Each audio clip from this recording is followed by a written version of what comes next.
அனைவருக்கும் வணக்கம். சிவனுடைய அருள், அவர்கிட்ட வரம் கிடைக்கிறது அப்படிங்கிறது ஒரு சாதாரண விஷயம் அல்ல. அப்படி அந்த சிவன் கிட்ட இருந்து அருள் கிடைக்கிறத பத்தி இன்னைக்கு நம்ம இந்த பதிவுல பார்ப்போம். ஒரு உண்மையிலேயே நடந்த ஒரு சம்பவம், ஒரு உண்மையான கதையை இன்னைக்கு நான் உங்ககிட்ட பகிர்ந்துக்க போறேன். இன்னைக்கு இருக்கிற கலியுகத்துல சிவனுடைய அருள் கிடைக்கிறது அப்படிங்கிறது அவ்வளவு சாதாரணமான விஷயம் அல்ல. நிறைய பேருக்கு சிவன் இருந்து என்ன அருள் கிடைக்குங்கிறதே தெரியாம வாழ்ந்துட்டு இருக்கிறோம். அப்படிப்பட்ட அந்த சிவபெருமானுகிட்ட இருந்து இன்னைக்கு இருக்கிற காலகட்டத்தில் ஒருத்தர் அந்த சிவனுடைய அருள் வாங்கி ஒரு சில விஷயங்கள் அவர் வாழ்க்கையில நடத்தியிருக்காரு. அதை பத்தின ஒரு தகவலை இன்னைக்கு உண்மை சம்பவத்தை நம்ம பார்க்க போறோம். இதுக்கு முன்னாடி ஒரு வீடியோல இமயம் காத்த அம்மன் கோவில் அப்படின்ற ஒரு தலைப்புல ஒரு வீடியோ போட்டிருக்கேன். அந்த வீடியோவை பார்த்துட்டு வந்திருந்தீங்கன்னா இந்த வீடியோ உங்களுக்கு முழுசா புரியும், இந்த கதையும் உங்களுக்கு முழுசா புரியும். இந்த இமயம் காக்கும் அம்மன் கோவில் அந்த கதையோட சுருக்கமா நான் சொல்லிடுறேன். ஒருத்தர் கோயில் கட்டிக்கிட்டு இருந்தாரு, ரொம்ப காலமா கோயில் கட்டிக்கிட்டு இருந்தாரு. திடீர்னு எல்லா வேலையும் முடிஞ்சுமே கும்பாபிஷேகம் பண்ண முடியாம ஒரு தடங்கள் வந்துச்சு. இதுக்காக பல தடங்கல்கள் இருந்தது. பல பேர் சொன்னாங்க அவரை தேடி போங்க, இவரை தேடி போங்க. ஆனா அவர் சொல்லிட்டாரு, யாரையும் நான் தேடி போக மாட்டேன், சிவபெருமான் மட்டுமே தான் நான் தேடி போவேன்.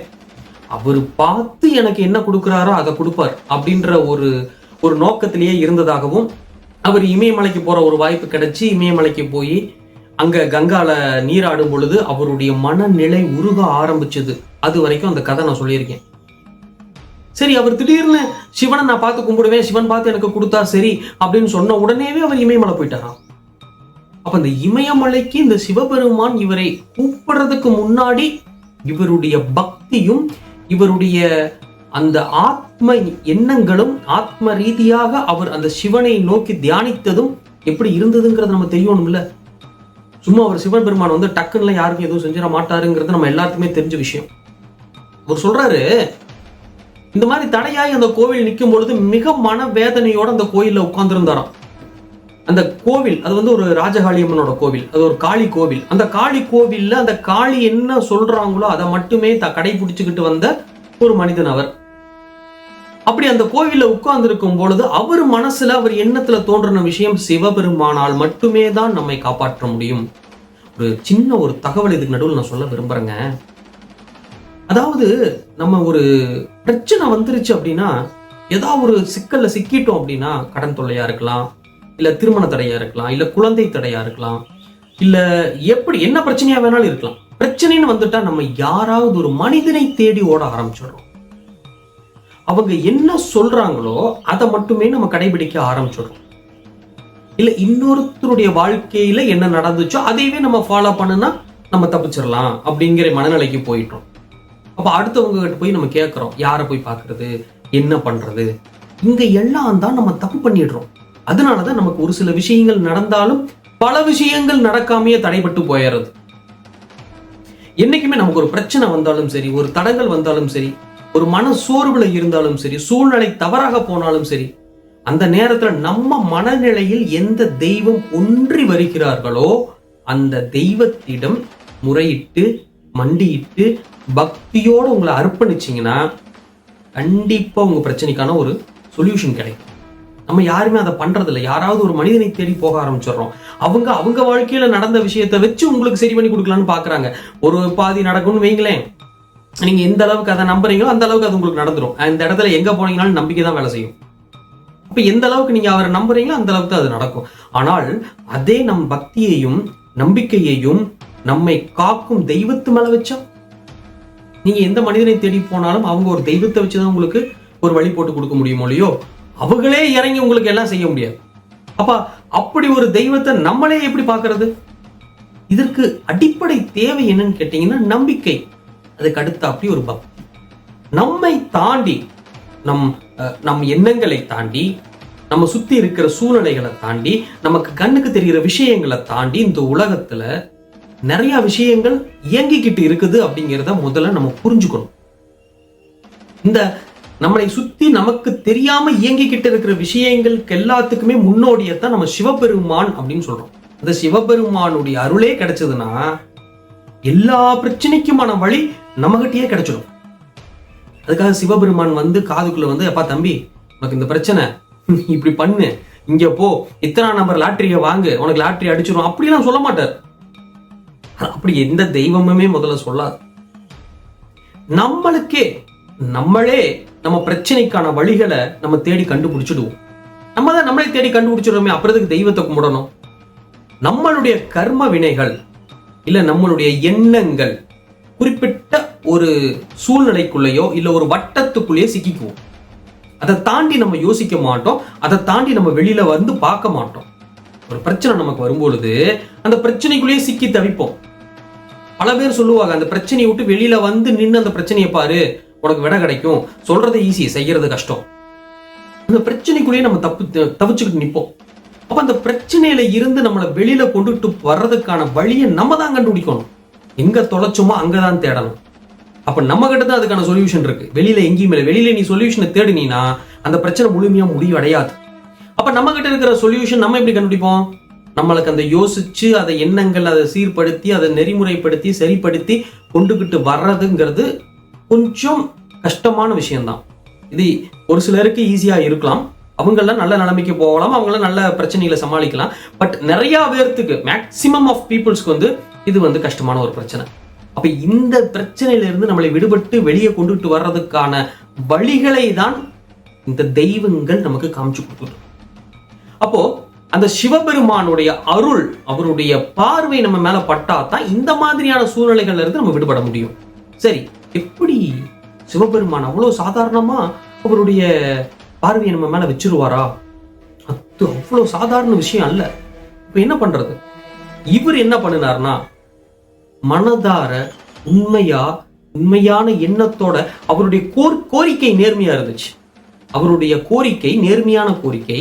இன்னொன்னு, அவர் கேட்டது பல பேருக்கு உதவி செய்யற மாதிரி. அப்ப அந்த மாதிரியான விஷயங்களுக்கெல்லாம் தெய்வம் உடனே செவிசாய்க்கும். அப்ப அவரு அந்த அமைதியா என்ன பண்றதுன்னு தெரியாம உட்கார்ந்துருக்கும் பொழுது அவருக்கு கொல்லிமலைக்கு போக சொல்லி ஒரு உத்தரவு இந்த தெய்வத்தின் மூலியமாக கிடைக்குது. இப்படிப்பட்டவர்களுக்கு எப்படி உத்தரவு கிடைக்குதுன்னு நிறைய பேருக்கு கொஞ்சம் சந்தேகம் இருக்கு. அதுக்கு இன்னொரு வீடியோ போட்டிருக்கேன், அதுல போய் பாருங்க. அவர் அந்த கொல்லிமலை போய் மனம் வேதனையில, ஐயா என்னுடைய கோவில் இப்படி திருப்பணி முழுமையடையாம நிக்குது, இந்த காளியம்மன் கோவில் நாங்க எப்படியாவது கும்பாபிஷேகம் பண்ணணும், இருக்கிற எல்லா சூழ்நிலைகளையும் மாத்தி அமைக்கணும், எங்களுக்கு ஒரு வழியை காட்டுங்க அப்படின்னு போய் அந்த அரப்பளீஸ்வரர் கோயில்ல கொல்லிமலையில உட்கார்ந்துருக்கும் பொழுது அங்க இருக்கிற ஒரு சித்தர், அங்க இருக்கிற ஆத்துல நீராடிட்டு இருக்கும் போது அந்த வழியா வந்த ஒரு சித்தர் அவரு ஒரு கையை காட்டி அந்த பாறை மேல இருக்கிற ஒரு லிங்கம் இருந்துச்சு, அந்த பாறை மேல இருக்கிற லிங்கத்தை நோக்கி கையை காட்டி இந்த அங்க இருக்கு பாரு, அதை எடுத்துட்டு போ அப்படின்ட்டு. இவருக்கு ஒரு ஆச்சரியம், லிங்கத்தை கொண்டுட்டு போய் வைக்க சொல்றாங்க, எப்படி லிங்கத்தை வீட்டுல வைக்கிறதுங்கிறது ஒரு சாதாரணமான விஷயம் அல்ல, ஆனா லிங்கத்தை எடுத்துட்டு போன்ட்டாரு. சரி ஐயன்னு சொல்லிட்டாரு, இதுக்கு மேல மாற்று கருத்து நீங்க ஒண்ணுமே இல்லை. லிங்கத்தை எடுத்துட்டு வந்துட்டார். அந்த லிங்கத்தை அவர் வீட்டுல வச்சு தினமும் பூஜை பண்ண ஆரம்பிக்கும் பொழுது இந்த சிவபெருமான் தன்னுடைய வாழ்க்கையில, அவருடைய வாழ்க்கையில கொஞ்சம் கொஞ்சமா அந்த வழியை காட்ட ஆரம்பிக்கிறார்.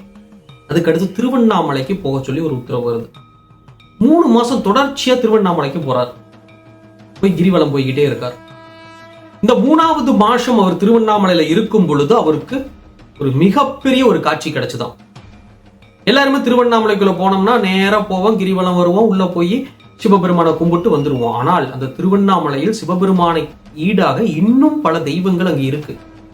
சிவபெருமானோட கோயிலுக்குள்ளேயே, திருவண்ணாமலைக்குள்ளேயே இளையோன் முருகனை அந்த கோவில்ல இளையோன்னு சொல்லுவாங்க. அந்த இளையோனுடைய கோவில்ல அங்க அந்த கருவறையில அவர் தெய்வத்துக்கு முன்னாடி உட்கார்ந்து இவர் பிரார்த்தனை பண்ணிக்கிட்டு இருக்கும் பொழுது அங்க ஒரு அம்மா வர்றாங்க.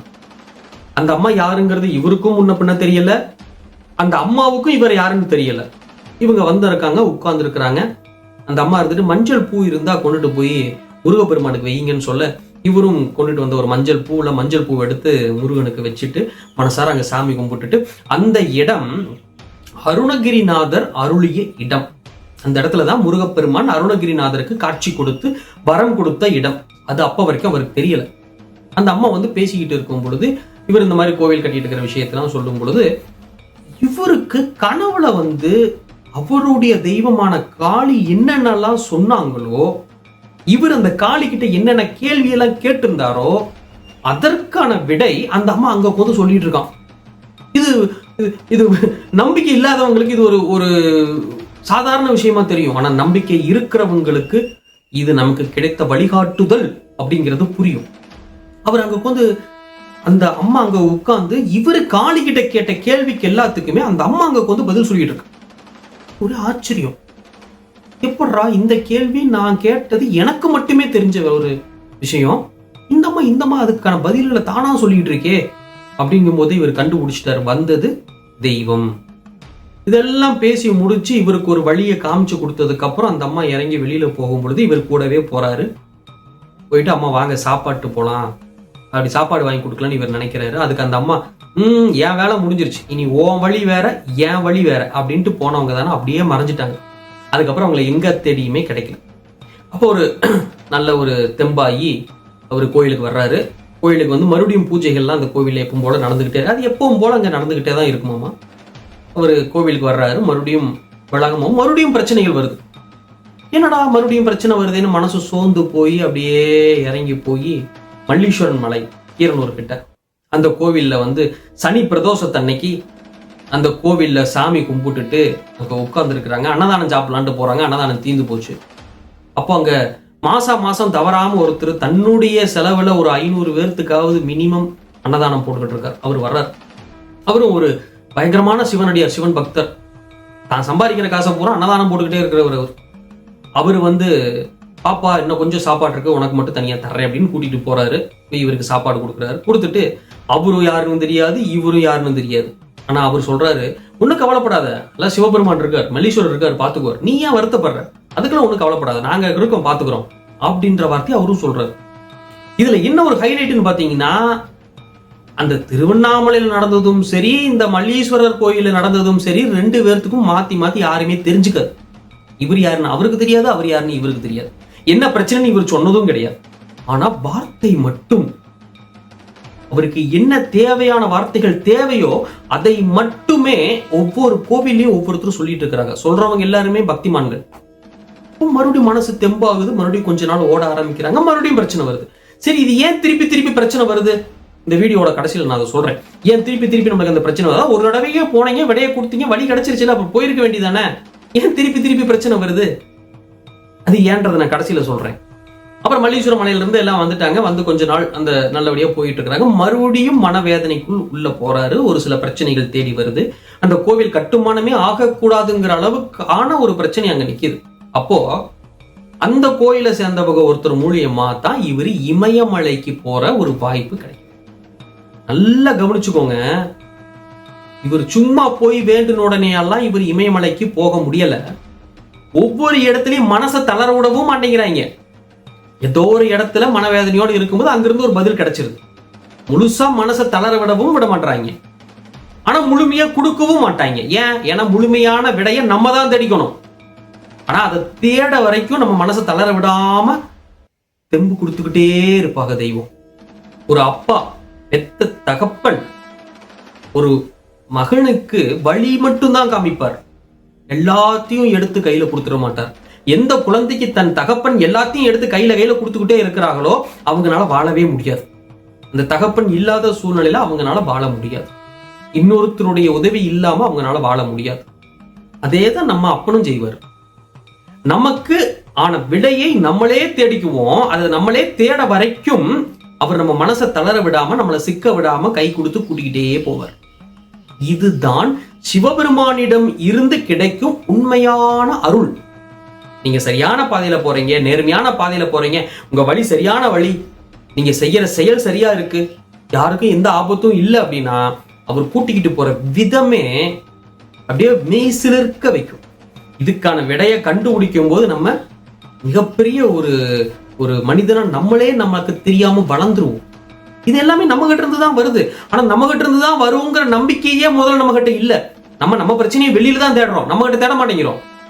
என்னைக்கு நம்ம பிரச்சனை நம்ம கிட்ட தேடுறோமோ அன்னைக்கு இதுக்கான விடை நமக்கு கிடைக்கும். நம்ம வெளியில தேட ஆரம்பிக்கிறோம். அதனாலதான் நம்ம பிரச்சனைக்கான விடைய கடைசி வரைக்கும் கண்டுபிடிக்கவே முடியல. உங்களுக்கு இப்ப பசிக்குது, ஒரு இடத்துல போய் பசிக்குதுன்னு கேக்குறீங்க, அவன் சோறு எடுத்து போட்டுறான், சாப்பிட்டு வந்துடுறீங்க. மறுபடியும் மறாவது நாள் பசிக்கும் போது என்ன பண்ணுவீங்க? இந்த மாதிரி யாரையாவது ஒருத்தர் தானே தேடி போவீங்க. அதே உங்களுக்கு பசிக்கும் பொழுது நீங்களே செஞ்சு சாப்பிட்டு பழகிட்டீங்கன்னா என்னைக்கு பசிச்சாலும் நீங்களே செஞ்சு சாப்பிட்டுக்கலாம்ல. சிவபெருமான் நமக்கு கொடுக்கிற வழி அதுதான். உனக்கு சோறு போடுறேன், ஆனா அந்த சோத்தை உருவாக்க நீ தெரிஞ்சுக்கணுமப்பா. அதுக்கான வழியை நீ முதல்ல தெரிஞ்சுக்கணும். இதுதான் சிவபெருமான் கொடுக்கும் அருள். அதுக்கப்புறம் அந்த இமயமலைக்கு போனதுக்கு அப்புறம் என்ன நடந்துச்சு அப்படிங்கறத நான் அடுத்த பார்ட்ல சொல்றேன். ஸோ அந்த இமயமலைக்கு கூட்டிக்கிட்டு போறதுக்கே நமக்கு வந்து அந்த சிவபெருமானுடைய அருள் இருந்தால் மட்டுமே தான் அங்க காலை வைக்க முடியும். ஒரு தெய்வத்தின் அருள் நமக்கு கிடைக்கணும்னா நம்ம முதல்ல அந்த தெய்வத்துக்கிட்ட உண்மையான நம்பிக்கையில இருக்கணும். அவரவர்களுக்கு பக்திக்கு தகுந்த மாதிரியான செயல்பாடுகள் அங்க கண்டிப்பா நடக்கும். நீங்க வச்சிருக்கிற பக்தி யார் மேல வேணாலும் இருக்கலாம். சிவன் மேல இருக்கலாம், காளி மேல இருக்கலாம், அல்லா மேல இருக்கலாம், இயேசு மேல இருக்கலாம், நீங்க உங்க குழந்தை மேல வைக்கலாம், உங்க வீட்டுக்காரங்க மேல வைக்கலாம், யார் மேல வேணாலும் வைங்க உங்க நம்பிக்கையான பக்திய. ஆனா நீங்க வைக்கிற நம்பிக்கைய பக்தியோட வைங்க, அது செயல்படுத்தும். உங்களுக்கு ஒரு சிவனுடைய அருள் நமக்கு வழிகாட்டுதல் தான் கொடுப்பாரு. அந்த வழிகாட்டுதல் கிடைக்கிறதே இன்னைக்கு இருக்கிற காலத்துல மிகப்பெரிய விஷயம். ஆனா வேலை நம்ம தான் செய்யணும். சிவபெருமான் வந்து வேலை செய்ய மாட்டார். இந்த உடம்புக்குள்ள இருக்கிற உயிரே சிவன் தான். அப்போ உடம்புக்குள்ள இருக்கிற உயிர் அந்த சிவனை நம்ம தேடினோம்னாலே நம்ம பிரச்சனைக்கு விட கிடைச்சிரும்ல. அந்த இமயமலைக்கு போனதுக்கு அப்புறமா அவர் வாழ்க்கையில என்ன நடந்துச்சு, எப்படிப்பட்ட மாற்றங்களை சந்திச்சாரு, அதுக்கப்புறம் எப்படி எல்லா வேலைகளையும் செய்தாரு அப்படிங்கிறத பத்தி நம்ம அடுத்த வீடியோல பார்ப்போம். சப்ஸ்கிரைப் பண்ணிக்கோங்க. இந்த மாதிரியான தகவல்களை தெரிஞ்சுக்கிறதுக்காக லைக் பண்ணுங்க, ஷேர் பண்ணுங்க, மறக்காம கமெண்ட் பண்ணுங்க. நன்றி.